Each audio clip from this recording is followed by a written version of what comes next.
Hace unas semanas terminaba oficialmente la temporada de alergias, pero sin embargo las altas temperaturas han hecho que en algunos casos los síntomas, Yolanda, todavía continúen. Y no solo aquellas que obedecen, por ejemplo, a las que causan las gramíneas o el polen, sino también calcula la alergia al pelo de los gatos y de los perros o incluso de los caballos, las alergias alimentarias, alergias, por ejemplo, a los metales, al agua. Hay un sinfín de alergias, pero para que nos hable más extensamente de este tema hemos invitado a Beatriz Polo. Beatriz, buenas tardes, es alergóloga del Centro Médico Zaragoza. Ahora mismo hay más alergias que nunca. La verdad es que llevamos bastantes años en las últimas décadas que las alergias están aumentando en general, las ambientales, las respiratorias y en concreto las alimentarias. ¿Hay más alergias o es que se detectan más? Bueno, ambas. Probablemente las detectamos más que hace unos años, pero desde luego hay más. No se sabe muy bien por qué están surgiendo las alergias, porque un paciente se hace alérgico a algo es algo que todavía pues, es desconocido.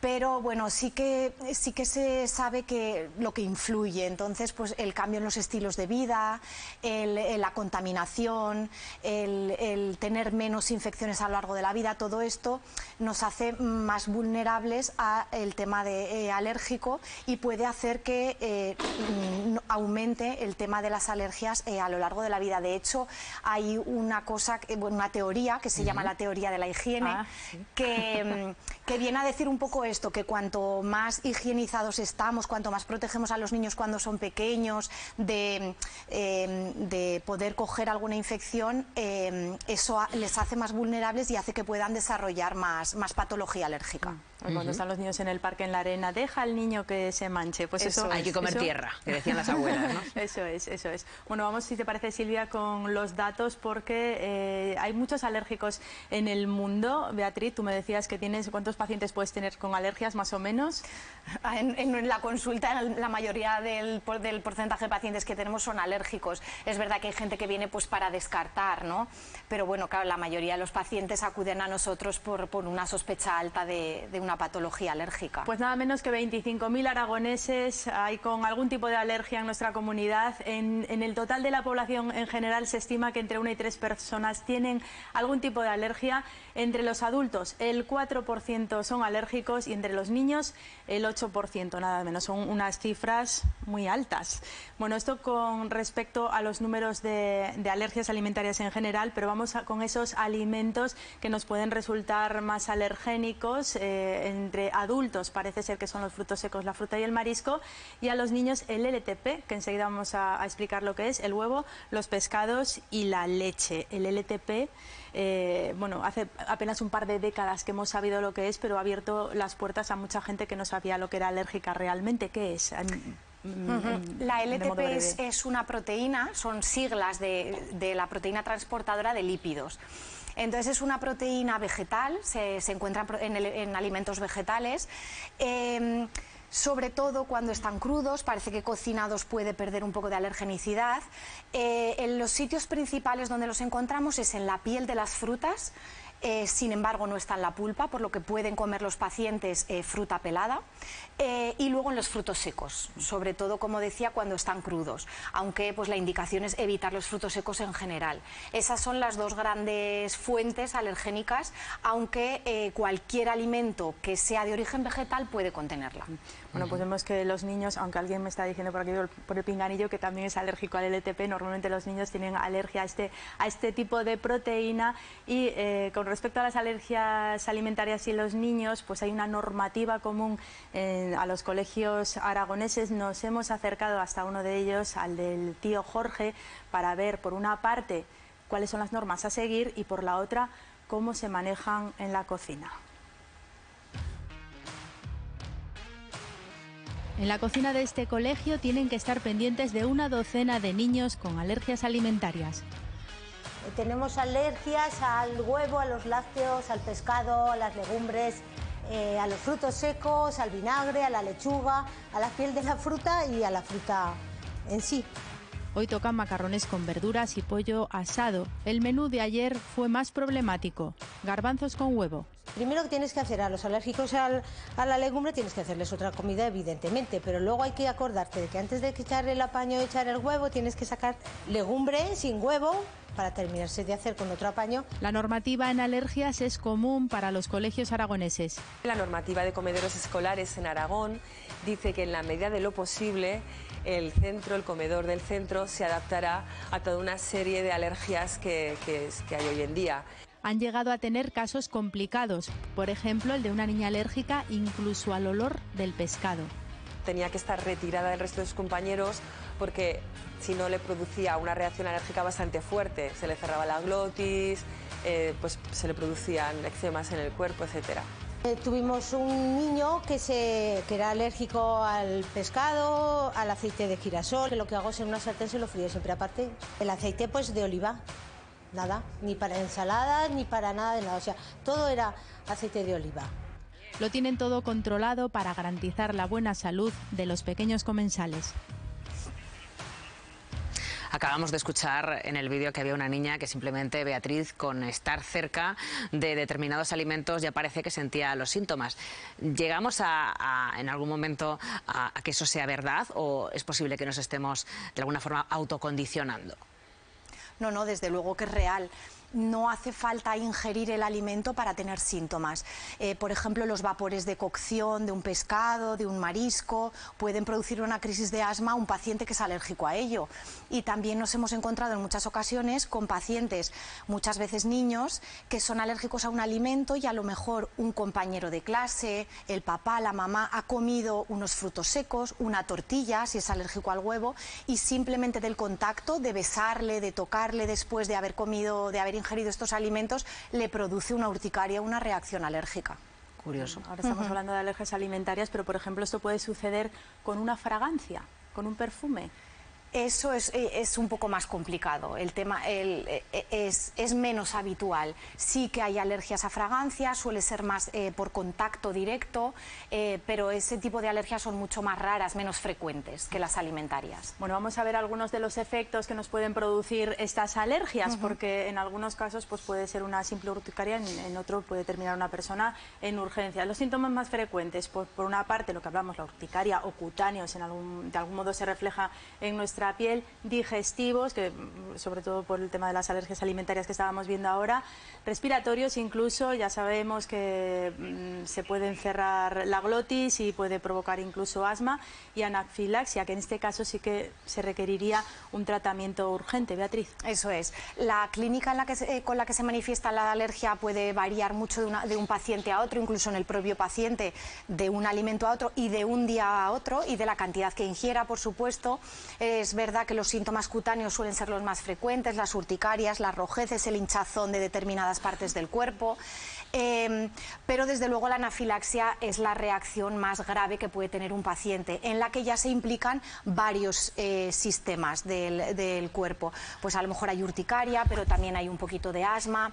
Entonces, en el caso de la anafilaxia es una reacción muy grave que el paciente debería de tener un tratamiento para poder administrárselo de manera inmediata, porque ahí todos los minutos cuentan.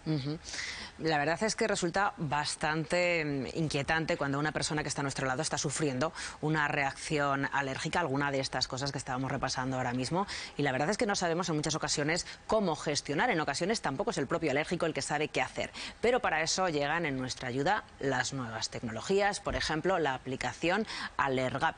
Saludamos ya a Antonio Letrán, él es alergólogo y es el creador de esta aplicación. Muy buenas tardes. Hola, ¿qué tal? Buenas tardes. Antonio, ¿cómo surge esta aplicación? Bueno, pues esta aplicación surge de una forma, entre comillas, sencilla y razonable. Yo soy alergólogo, llevo unos años trabajando y un buen día vienen unos padres con una niña, José Carlos y Rocío, con su niña Alba, que tiene una reacción anafiláctica por piñón.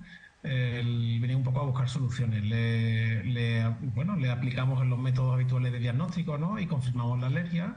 Y esta relación médico-paciente, con el paso del tiempo, se va convirtiendo en una relación de amistad, en donde empezamos a vernos con más frecuencia, de estas veces que tienes un poquito más sintonía, ¿no?, con los padres de una niña. Y una de las revisiones, José Carlos me comenta que sigue teniendo mucho miedo a ese momento donde hay reacciones alérgicas, esa inquietud, esa duda, ¿no?, de qué hacer, cómo hacer.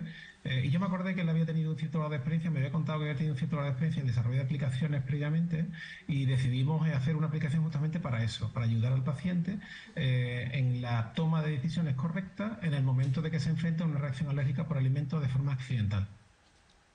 ¿Qué hace esta aplicación, ¿no? ¿Hay que llevar un control o es la aplicación la que dice lo que hay que hacer en caso de una crisis? Claro, es una aplicación que debe ser usado por un paciente que ya tiene un diagnóstico. Es decir, tú sales de la consulta con un diagnóstico confirmado, con un tratamiento para, como bien comentaba la doctora Pola, en relación a cómo manejar una reacción adversa o accidental por alimento, antihistamínico, corticoide, adrenalina. Entonces, lo que la aplicación hace fundamentalmente es que en el momento justo donde tú crees que estás teniendo una reacción alérgica, ya que tú has creado un perfil donde introduces tus variables pues, de peso, talla, edad, diagnóstico y la medicación que te ha recomendado tu alergólogo, pues en ese momento de la reacción la aplicación te va a decir, en función del síntoma que tú identificas cuando presionas el botón reacción de la pantalla principal de la aplicación, pues te va a empezar a decir cuánta cantidad de medicación, en cuanto, por ejemplo, a niños con los mililitros, qué tipo de medicación es la que hay que darle, o directamente si son síntomas ya un poquito más severos, más graves, pues pues directamente te informa de que tienes que empezar a poner la adrenalina, que te vayas un poco movilizando por si tienes que acudir a urgencia, etcétera, ¿no? Antonio, pues muchísimas gracias por darnos todos estos datos. Gracias. Nada. Beatriz, parece que nos estamos centrando mucho en los niños, pero una persona puede estar sin alergia toda su vida y de repente cumple los 60 y le sobrevienen 3 alergias. Pues sí, en realidad una alergia puede surgir en cualquier momento de la vida. Es verdad que en niños es algo muy frecuente que aparezca, se van desarrollando y se desarrolla a la vez que ellos su perfil alérgico. Pero como cualquier otra enfermedad, la alergia puede surgir en cualquier momento de la vida y a los 60 también. ¿Y se hereda? Se hereda, digamos, un poco la tendencia alérgica, es decir, tú genéticamente tienes que estar predispuesto a desarrollar una alergia para poder hacerlo. Entonces, el componente genético es el importante ahí. Pero no se hereda una alergia como tal. Si un papá es alérgico a una cosa, el niño lo va a ser. Pero sí que si los padres son alérgicos, si los progenitores son alérgicos, el niño tiene más probabilidades de ser alérgico, sobre todo si la madre es alérgica. Entonces se hereda esa tendencia alérgica y luego ya a lo largo de la vida, en dependencia de los contactos que vas teniendo a determinados alimentos, pólenes, etcétera, desarrollas la alergia a unas determinadas cosas o a otras. Ahí lo estamos viendo, hay aplicaciones para gestionar las alergias y también hay todo tipo de terapias. Algunas de ellas las aplican algunos fisioterapeutas. Con uno de ellos se encuentra Dani de Castro. Sí, aunque resulte curioso, hay algunas consecuencias de las alergias que pueden tratar los fisioterapeutas y las fisioterapeutas. Elena, buenas tardes. Buenas tardes. ¿Qué técnicas aplicáis contra, por ejemplo, el taponamiento nasal? Bueno, pues al final tenemos que ver que estamos tratando la vía aérea superior, que es muy importante que esa vía superior esté lo más libre posible para que la entrada del aire sea óptima, y entonces muchas veces lo que hacemos son técnicas específicas en camilla para apertura de esa vía y mucha higiene nasal. Al final, dependiendo de qué paciente tengamos, pues ya elegimos unos dispositivos u otros y qué sustancia meter en esa higiene, qué suero, qué agua, para que sea lo más óptimo posible. Para los adultos y, por ejemplo, para los niños, cuando se les queda taponado el pecho, ¿qué hacéis? También hay unas técnicas muy curiosas. Eso es, cuando lo que tenemos que tratar es la vía aérea inferior, que puede haber mucha inflamación, mucho exceso de secreciones. Lo importante es limpiar esas secreciones para que no haya recidivas y, bueno, pues intentar que los niños coman mejor, duerman mejor, se desarrollen en general mejor. Hacemos mucha técnica en camilla para eliminar esos mocos y mucho ejercicio para casa. ¿Qué es más complicado en los adultos, por ejemplo, una rinitis o ese taponamiento nasal? Bueno, al final ten en cuenta que una rinitis muchas veces es una inflamación y nos tenemos que ayudar mucho del tratamiento médico o farmacológico. Allí son los médicos y nosotros hacemos, bueno, pues un apoyo a eso, y entonces quizás si tuviera que elegir me quedo con un taponamiento nasal. Es curioso, ¿no?, cómo ha evolucionado la fisioterapia en aspectos como este tipo de tratamientos.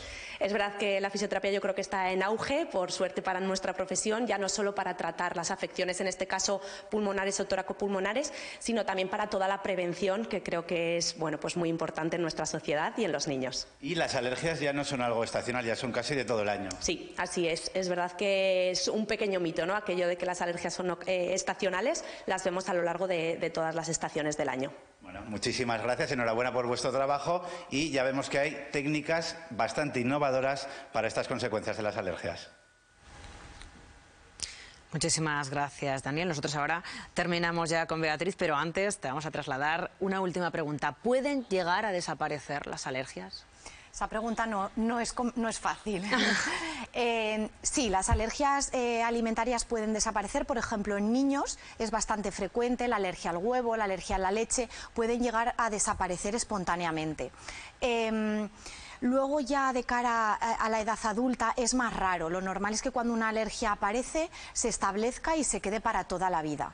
Entonces está el típico paciente, lo que hablábamos antes, que a los 60 le diagnosticamos de una alergia a las gambas y se sulfura, y lo que hay que decirles es que lo normal es que esa alergia ya sea para toda la vida.